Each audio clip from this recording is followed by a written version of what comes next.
ఆషాఢ మాసం మొదటి ఆదివారాన్ని పురస్కరించుకుని శేకాంబరీదేవి రూపంలో విశేష అలంకరణలో దర్శనమిస్తున్నారు శ్రీ ఏడుపాయల వనదుర్గా భవానీ అమ్మవారు. ఆషాఢ మాసం మొదటి ఆదివారం కావడంతో భక్తులు అత్యధిక సంఖ్యలో దర్శించుకోవడానికి ఏడుపాయల వనదుర్గా భవానీ అమ్మవారికి మొక్కులు తీసుకుంటున్నారు భక్తులు. ఈ సందర్భంగా వివిధ రకాల కూరగాయలు మరియు పండ్లు పూలు అలంకరణతో భక్తులకు దర్శనమిస్తున్నారు శ్రీ ఏడుపాయల వనదుర్గా భవానీ అమ్మవారు.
भक्तालि बृंदालि सलक्षणाशाः सम्पूर्णकर्त्रीं महिषासनां शिवाम् मञ्जीरनीरस्वरघोषदीप्ताम् वनदुर्गमाम्बाम् शरणं प्रपद्ये. శ్రీ ఏడుపాయల వనదుర్గ భవానీ దేవస్థానం తెలంగాణ రాష్ట్రంలోనే ఎంతో ప్రసిద్ధమైనటువంటి క్షేత్రము వనదుర్గ భవానీ క్షేత్రం. అమ్మలగన్న అమ్మ ముగురమ్మలకు మూలమైనటువంటి ఏడుపాయల వనదుర్గా భవానీ అమ్మవారి క్షేత్రం లోపల ఆషాఢ మాసం మొదటి ఆదివారాన్ని పురస్కరించుకొని వనదుర్గా అమ్మవారికి శాకాంబరీ దేవి రూపంలో అలంకరించడం జరిగింది. ఉదయం నుండే కూడా భక్తుల రద్దీ అధికంగా ఉంది. ఉదయాన్నే 4 గంటలకు అమ్మవారికి విశేషమైనటువంటి అభిషేకము, తదనంతరం అమ్మవారికి శాకాంబరీ దేవి రూపంలో కాయకూరలు, కూరగాయలు, అదేవిధంగా ఆకుకూరలతో విశేషమైనటువంటి అలంకరణ చేయడం జరిగింది.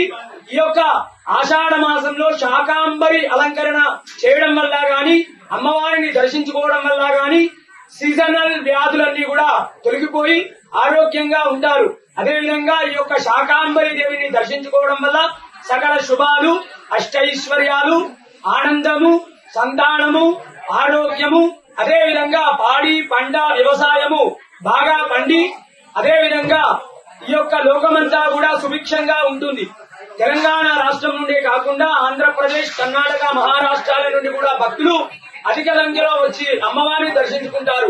వచ్చేటువంటి భక్తులకు కూడా ఎలాంటి ఇబ్బందులు కలగకుండా ఆలయ ఈవో వీరేశం సార్ గారు అన్ని ఏర్పాట్లు కూడా చేయించారు. వనదుర్గా భవానీ మాతాకి జై.